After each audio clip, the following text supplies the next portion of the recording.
Electric हवाई जहाज आ रहे हैं। सन 2028 तक बिजली से सफर करने वाले नए बरकी तैयारे फिजा में होंगे। अपने नाम की तरह ES-30 में 30 मुसाफिर सफर कर सकते हैं। इसे स्वीडिश स्टार्टअप ने डिजाइन किया था, जिसने SAAB से सरमायाकारी हासिल की और एयर कनाडा ने इसमें बतौर शेयर होल्डर हिस्सा लिया। मुसाफिर बरदार तैयारा ES-30 200 किलोमीटर तक बिजली की तवानाई के साथ और 400 किलोमीटर तक हाइब्रिड मोड में एविएशन फ्यूल के साथ प्रवास कर सकता है।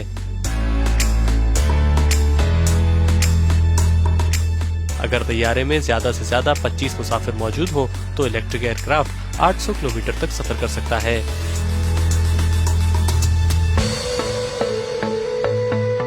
एयर कनाडा पहले ही 30 ES-30 तैयारे ऑर्डर कर चुका है और सन 2028 में इसकी तरसील मुतवक्के है।